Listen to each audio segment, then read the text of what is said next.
Moving on to 6A1, our 2021 district demographic overview and student enrollment projections through 2029. Dr. Dupree. All righty, thank you, Mr. President. I'm going to let Beth Martinez, for the last time, lead off on this report before she hands the baton to Anthony and Delicato. Beth? Thank you, Dr. Dupree. It will be quite a lot of festivities around handing that baton. If anybody wants to join, you're welcome. So I'm pleased this evening to introduce to you again this year Dr. Stacy Tapera and Justin Silhavy here with us from Population and Survey Analysts, PASA, out of Bryan, Texas, to share with us our annual enrollment projections and the 10-year enrollment projections over time. As you're familiar, their presentation will include current student locations, potential growth, new housing trends occurring in student enrollment patterns and relocation patterns throughout the district, as well as economic factors that are relevant to both the district and the nation.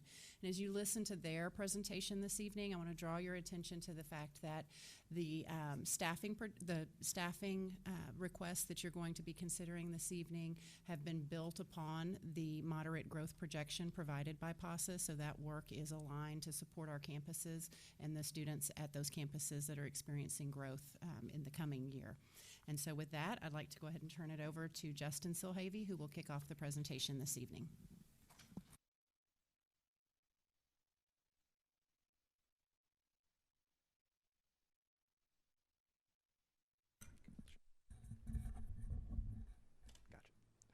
Thank you.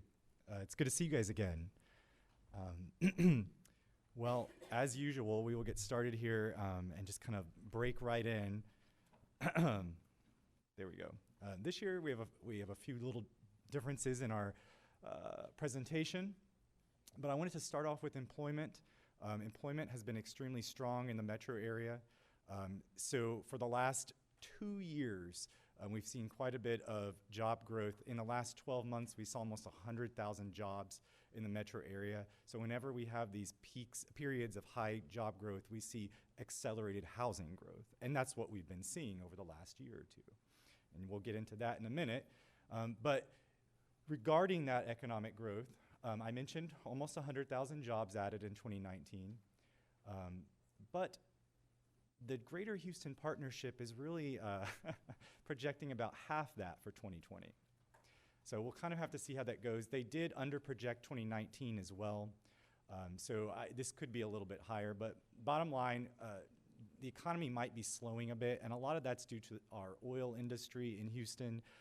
They're just not growing those companies as much as they used to due to oil prices being a little bit slower to grow over the last year or two.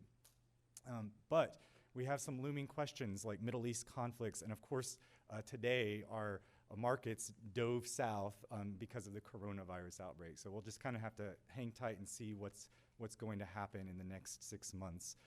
But our moderate growth scenario assumes that our economy keeps chugging along as it has.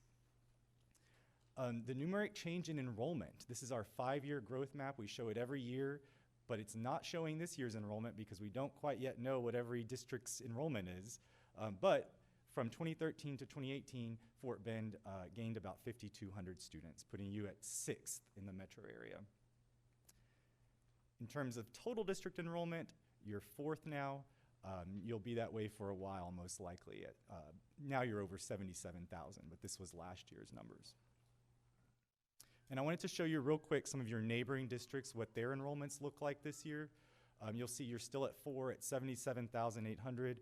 Katie's now well over 83,000, and Lamar CISD is now over 35,000. So everyone had a real big boost in enrollment this year. A lot of it has to do with the kindergarten growth and pre-K being added to full day. Now, we go over this every year, demographic characteristics. We always say Fort Bend ISD has, great quality of life factors, which is true. And no surprise here, you'll see that your median household income is higher than the metro average, as well as your star passage rate being higher than the state average. But the truth is that even though your median household income is higher than the metro area, we know that Fort Bend ISD, not all neighborhoods are the same, right? So some of your neighborhoods have a much higher median household income. Some have a lot lower than the metro average. looking at your smallest cohort, or sorry, your youngest cohort, your kindergarten population, this graph we show every year as well. And I wanted to just point out, it's kindergarten compared to births. And we age those births, we adjust it 5 years so we can match it with the kindergarten. We had a very large spike, and we knew this was coming. We've been talking about it for the last few years, and it actually happened, right? So we finally had a large uptick, a 2.3% increase in kindergarten enrollment this year. A lot of it's due to the new housing you've been seeing over the last 5 to 6 years. You just keep putting new people in these homes. A lot of them had younger students, maybe ages 0 to 4. Well, they're finally moving into the school system. So it's likely that we'll see a few more years of high kindergarten growth. Overall, statewide, that growth leveled out. We've had a lot of fewer births over the last couple of years. This chart, there's a little bit of a difference in what you may have in front of you, only in that last column right there. But what it's showing you is your grade grouping increases, essentially. So the blue bar, okay, all right. The blue bar is showing you your enrollment at your elementary level. You can see that it's been fairly, you've had a steady increase. We had a big increase this year, a lot due to the kindergarten growth. So as long as we're seeing that blue bar, a tall blue bar, we're gonna continue seeing large enrollment growth, especially in the future and coming into the middle school grade levels. And that's what we've been seeing. I mentioned that quality of life factor. We always like to show this as well, and right now you're just ahead of Sci-Fair in terms of your average star passage rate. We combine all the 3rd through 8th graders and create one number. You're at 80.5% passage. Again, the state average is about 74. Charter schools, private schools. We're getting, this question always comes up, especially in this district, and this table, we have basically outlined the percentages of each school population, essentially. So we know that there are about 87,000 resident students in Fort Bend ISD schools, in private schools, and in charter schools. We also know some of those are going to other school districts as well. They're transferring to districts like Houston or Lamar. So about 88% of your resident students are attending Fort Bend ISD schools. 4.5% are attending charters, 5% are attending private schools. That's based on data we receive from the TEA. It's also based on surveys that PASA does on our own in regards to new campuses that have opened that may have not been recorded in TEA data. I put this together recently for another school district, Bernie, because they asked the question, how do we compare with other similar school districts? And so this is a list of a lot of our clients that are suburban school districts, and you'll see that you're lower on the list with 88% of your residents attending your schools. I don't think that's anything to be that scared of, mainly because you have a high percentage in private schools, you always have, and now the charter schools have moved in the last decade. So you are lower, and I just want you to know that, and the reason is because of charter schools and private schools, no surprise. So let's talk about a few of those charter school expansions that we know about. We know that the Harmony School of Innovation is expanding. They'll be adding about 400 to 500 students. That's up at the very tip of your district along West Park Tollway. We also know a new charter was granted last year, Houston Classical. I don't know where it's going to be, but they are putting it in the Alief area somewhere. And the ones that concern me the most, that could affect or impact your schools the most, are some of these KIPP campuses that are expanding. The KIPP Journey, they were calling it KIPP Southwest. I believe it's going to be called KIPP Journey, which actually opened up on their main KIPP campus about a year ago. It's projected to have about 2,000 students. Their new campus will be on Florence Road. That's inside Fort Bend ISD in the Town West area.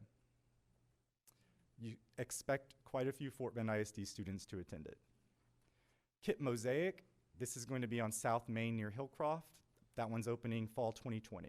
So that's outside the district, could still impact the district, especially the northern Missouri City area. So I want to just briefly discuss that Kip Florence Road campus, whatever they end up calling it. These are campuses that could be affected, and it's not going to happen all in one year because we know they open up grades over time. They'll usually keep opening an elementary grade and then a middle school, high school grade consecutive years after. So schools like Town West, Fleming Elementary, Drawbeck could see some of the highest rates of transfers into this campus. In terms of percent of your students, that 4.9% that are in charters, you're kind of right in the middle of the pack there. Of course, A-Leaf has about 15 to 16% of its students in charters already, but you're growing. You're now at about 5%. This chart, I'll get back with this later, but I wanted to show you these 4 years for now. The blue lines are your enrollment growth. So you're steadily increasing in enrollment, and you have been for quite a few years now. The red line are charter school students that are transferring, and so that's also ticking upwards over time. And as I transition into talking about housing, I wanted to show you this line. Every year you're adding about 3,500 new homes to the district. So that's what's really been spurring the growth in enrollment over the last few years. In terms of that housing, as you know, we put together projections by our planning unit. That's what you see here, all these little colored neighborhoods. Each one of those planning units, if you see a red highlighted area, has projected 500 plus housing units for the next 5 years, so through 2025. Those are our hot spots. So no surprise to you, some of these neighborhoods up here in the north, like Aliana, Grand Vista, Lakeview Retreat. In the south, we have other neighborhoods, of course. Sienna is our big winner with, in the next 5 years, 2,700 plus homes projected. And this could be, the homes listed here are actually just single family.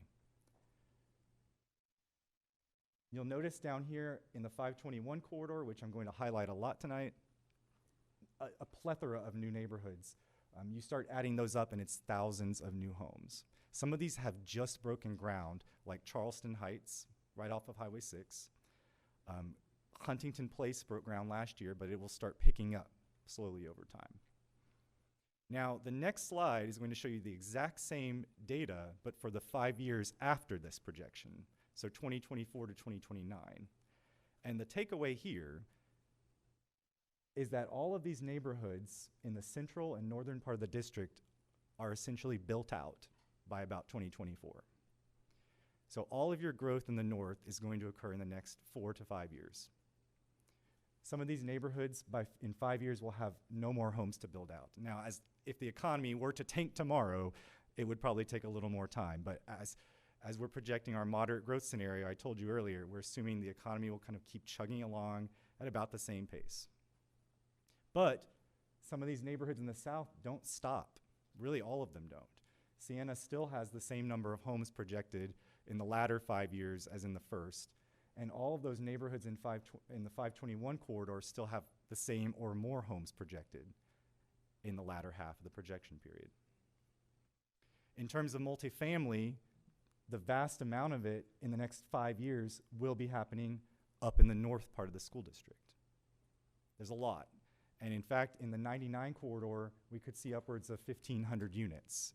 Aliana, Harvest Green, over to Long Meadow Farms on the very far western side of the district. There are quite a few tax credit apartments still building currently or just about to start leasing. Last year we had several approved in the city of Houston. This year we didn't have any in Fort Bend County. So this will probably be the last bit of tax credit apartments for a while in this district. Annual housing starts, Fort Bend ISD again in 2019 was the highest, had the highest number of starts of any school district in Houston with about 3,500. So that's been ticking upwards every single year. The thing is, you're about at your peak. As I mentioned, that northern part of the district is about to start building out. So as those homes no longer exist and none are at the current moment replacing them, you'll start seeing fewer and fewer housing starts each year.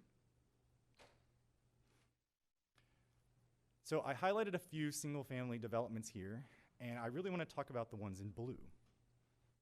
Every development here in blue, well, first of all, every development is a new development or a cluster of new developments. And in blue, these are all the developments in the Heritage Rose Elementary attendance boundary. So you can see here, there's quite a few, and they're all getting started right now. And we've been mentioning this for about 2 to 3 years now, and our confidence level in a lot of these developments has increased over time. So now we're at the point where we're seeing them break ground. I did want to mention, though, also, we have quite a few small developments in the Armstrong Elementary Zone. I'm going to mention that one in particular because a lot of these developments are tax credit apartments with 2 to 3 bedrooms. So we're anticipating on seeing more children in these. We even have a mobile home park in the Stafford ETJ that's expanding. Now, the north, I mentioned it's building out rapidly, but we do still have 3 really large land tracts that have no plan on them at the moment. So we have the Bono tract, which is off 1464, about 400 acres. We have the R.E. Smith tract, north and south of 90. The northern half is likely to eventually develop, but still there is no plan to sell. And we, of course, have the TDCJ tracts, the Jester unit. We heard a few days ago that Jester Unit 1 was closing, but that doesn't mean it's shutting down and selling because we still have about 3 other prison units at that complex. So those are all large land tracts that still have a future that's unknown. Looking 10 years, we're looking at about 42,800 housing units that include single family, multifamily, and everything else. The blue bar is the first 5 years, and you can see that by the second 5 years, that number drastically declines. That's that build out of the north I've been talking about. Students per home continue to be about 0.54 students on average in the entire district. That varies by neighborhood. We know in sections of Siena, it's over 1 child per home. And we also know that there are other neighborhoods with a population that has aged that has far lower than 0.5 students per home. And this is the trend district-wide over time, which has slowly ticked downward. Again, it varies by neighborhood. Now, this is the chart I showed you earlier, and I told you I'd get back to it.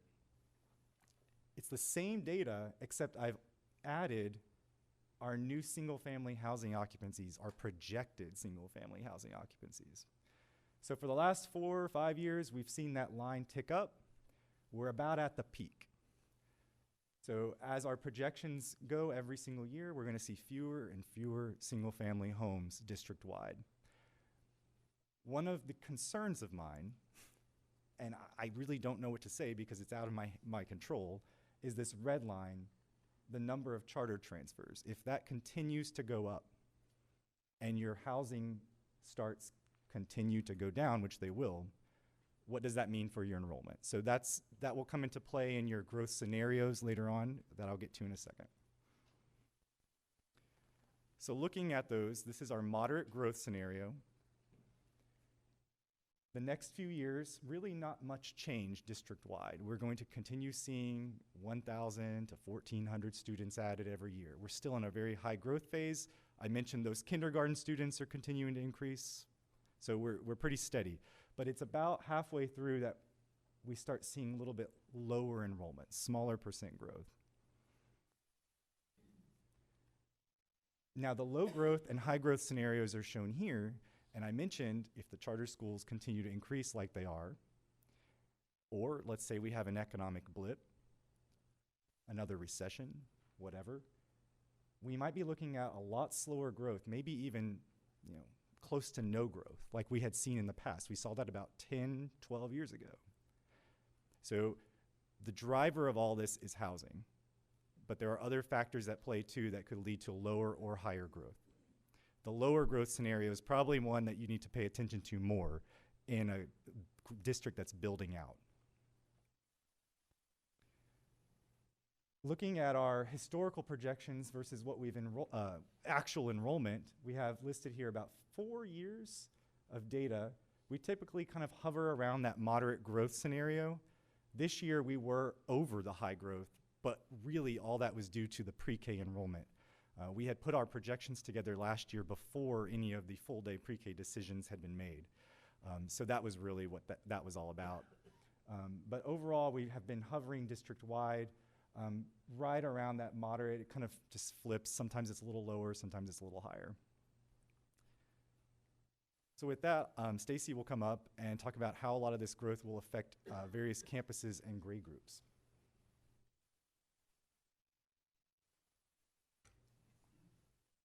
Thank you. So you've heard a lot of details about Thank you. You've heard a lot of details about district-wide what we are anticipating, but for long-term planning, it's important to know where those students are projected to live. And so this map is another hotspot similar to the one you saw about housing, in that the areas of red and orange are the highest the areas of highest student enrollment growth. And not surprisingly, you see some growth up in the far northwest. Those are the Grand Mission and Grand Vista and Lakeview Retreat, and the building out of Aliana and Harvest Green. So this is Harvest Green, this is Aliana, and you see that they're not red because they don't have enough homes left to build out to be grouped with the higher density or the bigger magnitude developments in the south. So again, by the first 5 years of this projection period, most of the Northwest will be virtually built out. However, I draw your attention to the south, of course. Siena, here, all of the orange, red, orange, and red, that's all parts of Siena, with its several thousand new homes projected, as well as the 521 corridor here, which is Glendale Lakes, Southern Colony, and Huntington Place. Now, how does this translate to, these are new students. In every area in red is 400 new elementary students over 10 years. And keep in mind that these are multiple reds along here. This is not just one red blob. So how does that relate to the current schools and their capacities? This map is another heat map, but it's based on utilization rates. If we kept all of the schools as they are for next fall, with the capacity plan for next fall, this is the utilization rate in 10 years that we project to happen. So again, up in the Northwest, you see a cluster of yellow schools. That's everything in yellow is at or above capacity in 10 years. So we see a lot of slightly overutilized schools in the Northwest, but we don't have a lot of additional growth beyond that, right? So probably one new elementary school sometime in the next 10 years up in the Northwest could be utilized if one of those three undeveloped wild card parcels that Justin mentioned, if one of those becomes a reality as far as residential development. In the South, however, in the Southeast, that's an entirely different story. So all of the hot spots that we've been talking about, Siena and Huntington Place, the whole 51 corridor, all of those are concentrated in the Leonetti and Heritage Rose attendance zones. Justin showed you a list of the biggest new housing developments, and the blue ones were all in Heritage Rose attendance zone. So Leonetti and Heritage Rose together at the end of this 10-year projection period are projected to have over 6,000 resident students living in the areas currently served by Leonetti and Heritage Rose. So that would be about 4 or 5 new elementary schools worth of students added to the Leonetti and Heritage Rose attendance zones in 10 years. And I know you're thinking, well, that's 10 years, that's a long time. But in 5 years, we're projecting about 4,000 additional 4,000 students in those two zones. So in the next 5 years, that's 2.5 new schools that could be utilized, that could be filled by 2024. These are all of the numbers behind what I just told you. I just draw your attention to the highlights, which is Heritage Rose with almost 4,000 resident students at the end of this projection period, and also Leonetti with almost 2,300 resident students at the end of this projection period. But importantly, in 5 years, by 2024, we've got 2,300 at Heritage Rose and almost 1,700 at Leonetti. This table is similar to previous years, just to get you a little bit oriented, shows enrollment projected or current and projected enrollment for this year and next year in the first 2 columns, and that's including all of the transfers that happen between schools. And these are the numbers that staff is using for short-term planning for next year that you'll hear about later. All of these blue numbers in the later years are projected resident students. So you cannot compare this column of 2020 for next fall with these future, because the future numbers are resident students only. The next, again, this is just the rest of the elementary schools, and so I draw your attention to a few up in, I mentioned the Northwest with its cluster of yellow schools, the slightly overcrowded schools. That includes Neal and also Patterson with the Lakeview Retreat and other developments. At the middle school level, again, we have the heat map showing similar colors, so to speak. In the Northwest, the growth is spread between basically 3 middle schools, Garcia, Bowie, and Crockett. But in the South, of course, it's all concentrated in Thornton. Not a surprise. Again, this is the utilization map. Bowie and Garcia are both projected to be at over, Garcia with 1,700 students in at the 10-year period, and Bowie with just over 2,000 students. But Thornton takes the cake with 2,700 students projected in 10 years. That's 83% utilization of Thornton. That's basically 2 middle schools in the far southeast in 10 years.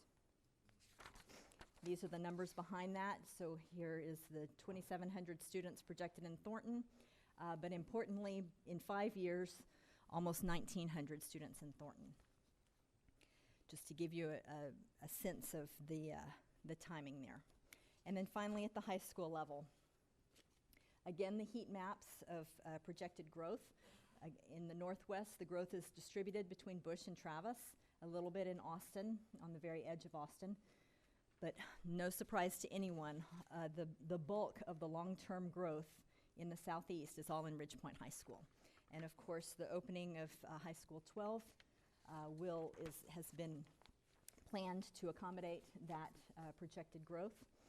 And so we have the numbers here behind the high school heat map, and Ridgepoint is our winner with about 3,800 students in 2022 if high school number 12 were not to be opened. So clearly illustrating the need for the next high school with 5,400 students projected to live in Ridgepoint at the end of this projection period. So you've been very patient, and with that, Justin, I invite Justin to come back up here and we can answer any questions you may have.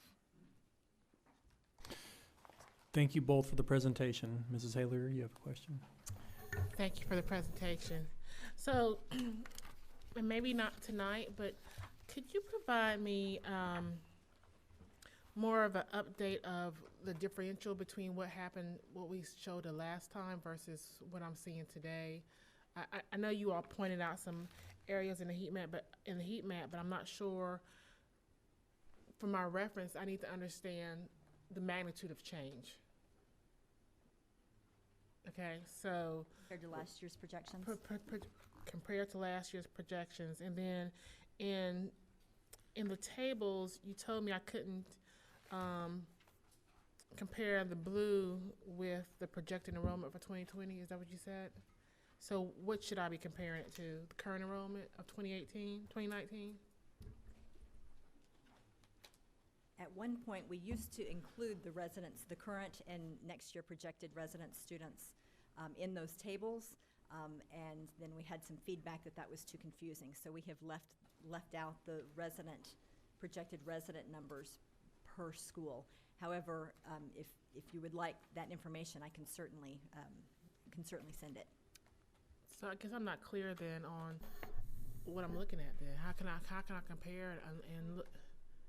Okay, so the current number of students living in each school and school attendance zone, and the number of students projected to live in that attendance zone next year have been excluded from these tables because they were different from the current enrollment and projected enrollment.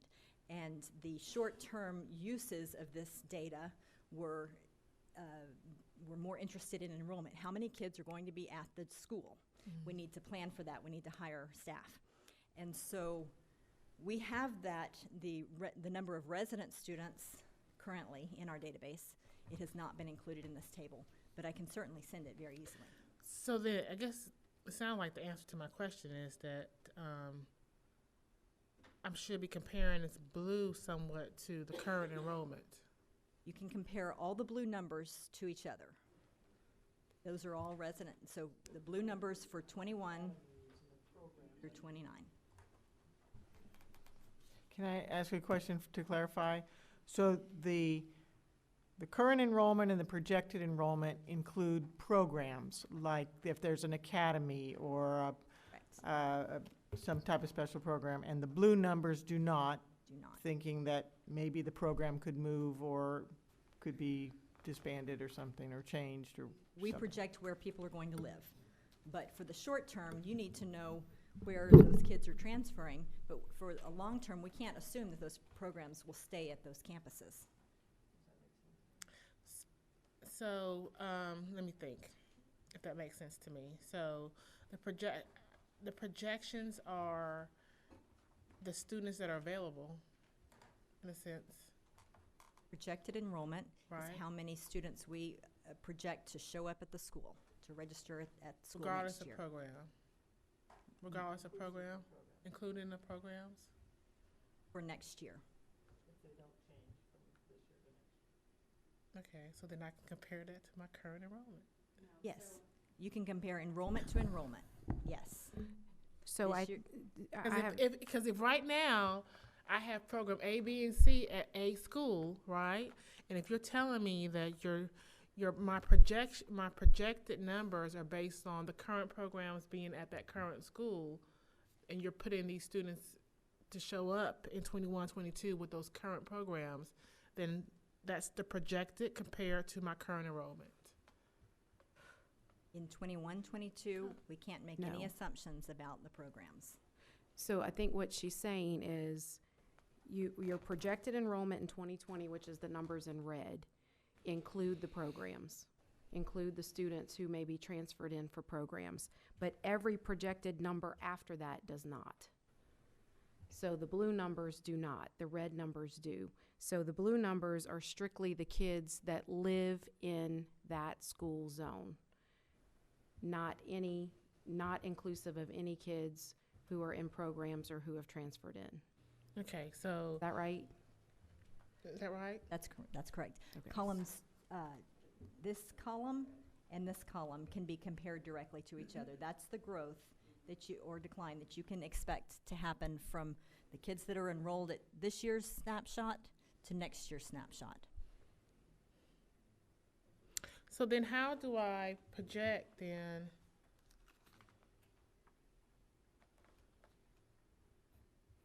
I guess I need a little bit more data to show the difference between the last PASA projections, so I can see what kind of delta we're looking at, what changes, because this is going to impact, zoning and schools, locations, and those kind of things. So if you can help me by providing that to me after the meeting, that would be greatly appreciated. Then that way I can see what has totally changed. Okay. Sure. And I have that information here if you have specific questions, or we can provide it all to you later. Well, I need to look at it so I can study it, and then I'll be able to provide you some answers. Because what was our projections for the Heritage Rose Leonetti area? Those have increased a lot. Let's see. And a lot of that is because the plans for those developments have solidified. This time last year, we knew something was coming. We didn't necessarily know their timeline. So you compare this year's projections for 2028 compared to last year's projections for 2028. Heritage Rose is 1,100 students higher now than we thought it would be last year. And Leonetti is 330 students higher. And per our aspects, we're allowed to have how many students? What's that 100% for our schools, our current aspects? Is it 1,200? So it varies per campus based on the footprint of the campus, but then within that, I'll let Oscar, I'll defer to him for that response specific to Heritage Rose and other campuses. But within that, we have the use of the design capacity and the utilization factor, where we take an 85% utilization factor to ensure that if the school is built for 1,000 students, we're not saying 1,000 students fit in the school, but I think it goes down to 850. Is that accurate? Yeah, because Dr. I can't see it, sorry. She stated that we could have 2 or 3 more schools in this area. So that's why I wanted to understand, per ed spec, what are we looking at? Yeah, so elementaries, we're designing 850 with 1,000 core. The last few that we've built, we've gone ahead and come to y'all and built them for 1,000 based on the projections that we were seeing. So we've already built them out. Like Malala, we went ahead and built it out for 1,000. Okay. Thank you.